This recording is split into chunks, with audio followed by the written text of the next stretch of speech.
Assalomu alaykum. Bugun sizlar bilan o'quv markazi rahbari sifatida Edutsun platformasidan qanday foydalanish kerakligini ko'rib o'tamiz. Va albatta, videoni oxirigacha ko'rgan o'quv markazi rahbarlari uchun ajoyib bonus sovg'alarimiz bor. Men ismim Temurbek, Edutsun platformasi rahbariman. 3,5 yildan buyon 500 dan ortiq o'quv markazlari bilan ishladik. Bularning ichida 100 ta o'quvchisi bor o'quv markazidan tortib 20 mingdan ortiq o'quvchisi bor katta o'quv markazigacha bor. Ularning ko'pchiligi hozirda Edutsun platformasidan maksimal darajada o'quv markazini boshqarishda foydalanib kelishmoqda. Endi ular bizni Edutsun platformamizdan qanday foydalanishayotganligini ko'rsatib o'tamiz. Bu video rahbarlar uchun foydali bo'ladi. Edutsun platformasiga biz kompyuter orqali kirganimizda birinchi bo'lib dashbord oynasi ochiladi. Dashbord oynasida sizni markazingizdagi muhim raqamlarni ko'rishingiz mumkin bo'ladi. Keling, birinchi navbatda tanishib o'tamiz. Edutsun biz link orqali kirganmiz, o'zimizning test linkimiz. Birinchisi, sizda qabul bo'limida qancha o'quvchi borligini buyurtmalar va birinchi darsga yozilganlar bo'limidan ko'rishingiz mumkin. Ya'ni 12 ta o'quvchi bizda yozilgan. Bu o'quvchilarni biz birinchi darsga yozishimiz kerak. Birinchi darsga 37 ta yozilgan. 37 ta o'quvchidan endi yozilgan.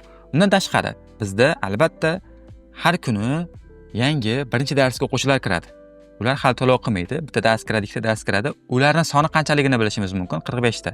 Va hozirgi paytda bizda o'qiyotgan o'quvchilar sonini mana shu filial bo'yicha bilishimiz mumkin. Bu 162 ta. Va qo'shimcha boshqa ma'lumotlarimiz bor bu oynada. Undan tashqari o'quv markazidagi muhim ko'rsatkichlardan biri bu dars jadvali. Ya'ni dars jadvalimiz qay tarzda xonalarga taqsimlanganligini ko'rishimiz mumkin. Ya'ni bizda bu yerda 7 ta xonamiz bor va vaqtlar bo'yicha har bitta xonamizda darslar bor. Bu yerda ranglarga bo'lingan, ya'ni har bitta faningizni har xil ranglarda ko'rishingiz mumkin. Bitta mana Prezident maktabga tayyorlov Oydin Yusufov o'qituvchimizda 104 ta darsga mo'ljallangan, 50 ta dars o'tilgan, 20 talik xonada 21 kishi o'tiribdi. Ikkita o'quvchi qo'shilgan, hali bular to'liq o'qimagan. Shuni bilishingiz mumkin bo'ladi. Bu yerda kunlar bo'yicha bemalol istalgan kuningizni ko'rishingiz mumkin. Xo'p, endi o'quv markazimizda albatta bo'limlar bor. Ya'ni boshqaruv bo'limlari. Birinchisi marketing bo'limi, ya'ni o'quvchilarni sizga jalb qiladigan bo'lim. Undan keyin sotuv bo'limi. Kelgan, jalb qilingan o'quvchilarni guruhlarga olib kelib, ularga sotuv qilish kerak. Va undan keyin o'quv markazining asosiy jarayoni servis bo'limi boshlanadi. O'qituvchilar dars o'tadi, har bitta o'quvchi bilan ishlash kerak bo'ladi va bu o'quvchilardan pul olish kerak moliya bo'limi. Asosiy o'rta va kichik o'quv markazlarida mana shu 4 ta bo'limdan iborat bo'ladi. Va bu bo'limlarda platformamiz qanday ishlashligini bir boshdan ko'rsatib beraman. Keling, birinchi navbatda marketing bo'limidan boshlaylik. Marketing bo'limida albatta biz doim ko'rishimiz kerak bo'lgan instrumentlardan biri bu qaysi o'quvchimiz, qaysi bizni marketing kanalimizdan, ya'ni marketing manbamizdan kelayotganligini bilishimiz kerak.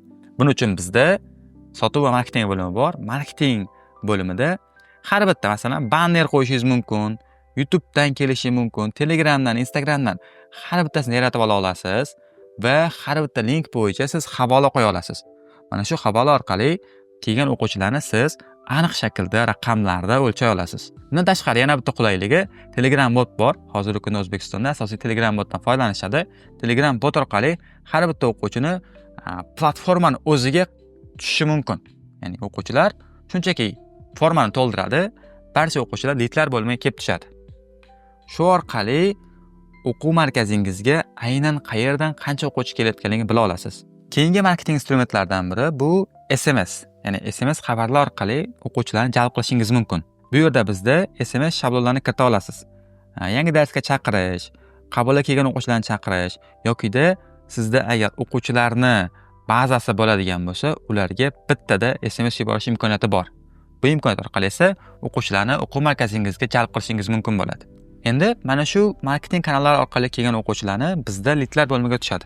Lidlar bo'limida birinchi navbatda buyurtmalar ro'yxatiga tushadi. Ya'ni shu bo'limga o'quvchi qaysi fanga, qaysi darajaga, qaysi kunlarga, qaysi telefon raqami bilan kim tomonidan qabul qilinganligi hammasi ko'rinadi. Bu o'quvchilarga biz bog'lanib, ularni darsga chaqirishimiz kerak bo'ladi. Bu yerda ikkita bo'lim, ya'ni birinchi darsga chaqirilganlar va buyurtmalar bo'limi bor. Birinchi darsga chaqirilganlar bo'limida har bitta o'quvchi qachon darsga chaqirilganligini kuzata olasiz. Bu esa sizga administrator ishlayaptimi, ishlamayaptimi, qanday ishlayotganini kuzata olasiz. Masalan, Temurbek Daminov degan o'quvchimiz bor ekan, uni biz 24/06/2024 kuni birinchi darsga kelish kerak ekan. Demak, bu yerda qizil bilan belgilanib turgan bo'lsa, uni birinchi darsga kelish vaqti o'tib ketgan. Administrator o'tib ketgan zahoti unga bog'lanish kerak. Temurbek, siz darsga keldingizmi? Darsga kelgan bo'lsangiz, qanaqa bo'ldi? Guruhga qo'shish kerak bo'ladi. Kelmagan bo'lsa, yana qayta chaqirish kerak bo'ladi.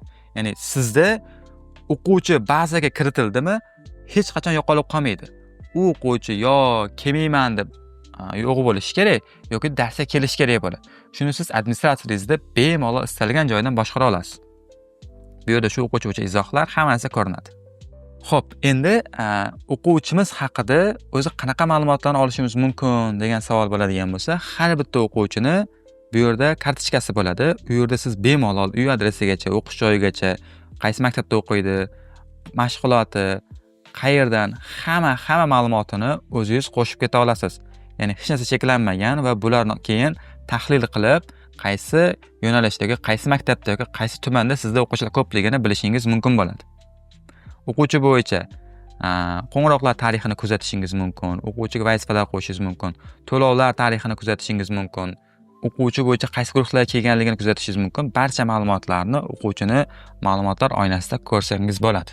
Nitlar bo'limidan keyingi bo'limimiz albatta bizda endi o'quvchilarni qabul qilib guruhlarga qo'shishimiz kerak bo'ladi.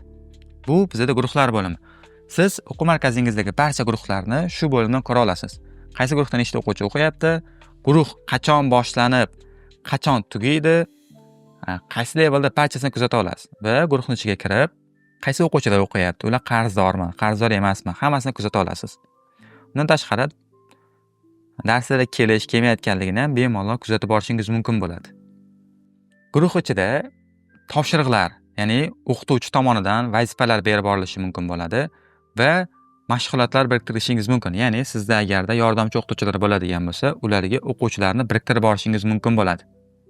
Guruhlardan keyingi yana muhim bo'limlardan biri bu albatta kurslar. Ya'ni o'sha guruhlar ochilish uchun sizga kurslar kerak.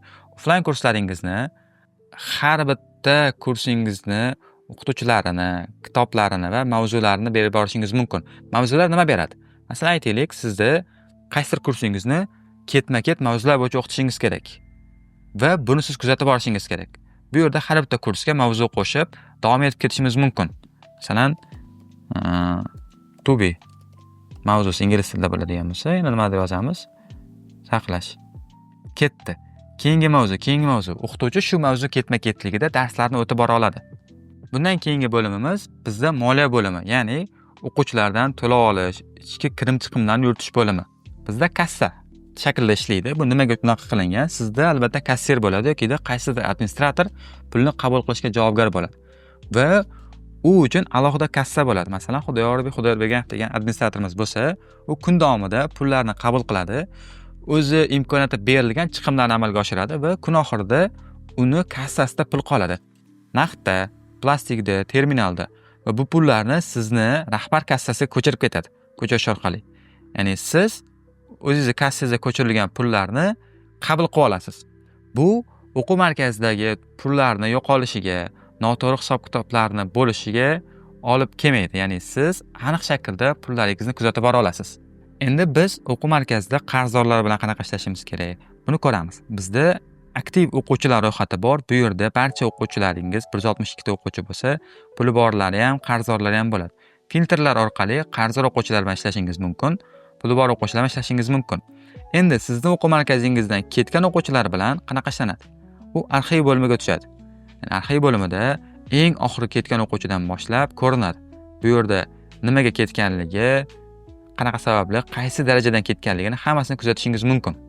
Bu asosiy bo'limlar va sizda endi bularni ham boshqaring. Analitikasini qayerda ko'raman desangiz, bizda hisobotlar bo'limi bor. Bu hisobotlar bo'limida sotuv bo'limiga oid, moliya bo'limiga oid, o'quv bo'limiga oid, nazoratga oid barcha hisobotlarni ko'rishingiz mumkin. Birinchisi sotuv voronkasi, ya'ni o'quv markazimga masalan mana shu oralig'ida, sana oralig'ida 21 ta o'quvchi yozilibdi. O'shandan sinov darsiga 19 tasi yozilibdi. Ya'ni ikkitasi demak bizda unga mos kurslar yo'q yokida u sinov darsigacha yozilmagan. Administratorimiz yo'qotgan bo'lishi mumkin. Undan keyin sinov darsiga kelganlar 12 ta, ya'ni sinov darsiga kelgan 22 ta kurs bo'yicha va birinchi to'lovni qilganlar 11 ta. Shu bo'yicha barcha varonkangizni ko'rib borishingiz mumkin bo'ladi.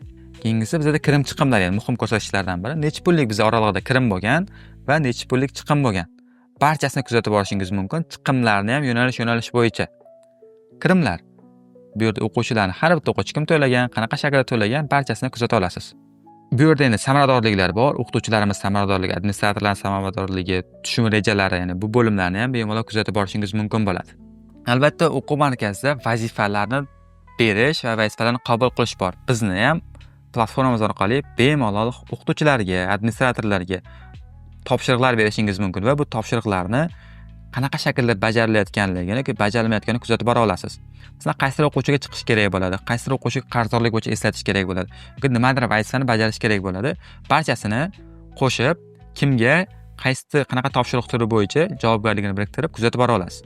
Printerlar orqali bajarilganligini yoki tugatilganligini kuzatishingiz mumkin bo'ladi. Bu ham sizga hech bir vazifani esingizdan chiqib ketmaslik imkoniyatini beradi. Bu sizni rahbar sifatida kuzatishingiz kerak bo'lgan platformamizdagi ba'zi bo'limlarni tushuntirib o'tdik. Endi platformamizda quyidagi imkoniyatlar ham bor. Ya'ni biz ota-onalar uchun, o'quvchilar uchun, o'qituvchilar uchun alohida mobil ilovalar ishlab chiqqanmiz. Ota-onalar o'z ilovasi orqali farzandining darsga kelayotganligini, vazifalarni qay darajada bajarayotganligini va to'lovlarini kuzatib borishi mumkin bo'ladi. Bu esa sizga har doim istalgan paytda ota-ona bilan aloqani o'rnatib turishga va doim bog'lanib turishga yordam beradi. Bu o'quv markazingizni marketingiga, ishlash samaradorligiga yaxshigina ta'sir qiladi. Endi qisqacha videomizni ko'rdik. Batafsil ma'lumot olmoqchi bo'lsangiz, albatta ro'yxatdan o'tishingiz kerak bo'ladi va biz sizga boshida va'da qilganimizdek videoni oxirigacha ko'rganlar uchun platformamizdan foydalanish uchun to'lov qilgan 3 oyingiz uchun 1 oyni qo'shimcha bonus sifatida beramiz va bundan tashqari shaxsan o'zim bilan bir martalik uchrashuv qilib, xoh onlayn, xoh offlayn o'quv markazingizni audit qilishimiz va o'sish nuqtalarini, qayerda qanaqa kamchiliklar bo'layotganligini kuzatib borishimiz mumkin bo'ladi. Bu imkoniyatlardan foydalanish uchun quyidagi telefon raqamlariga bog'laning yoki Telegram orqali quyidagi manzilga yozishingiz mumkin. Biz sizga aloqaga chiqamiz.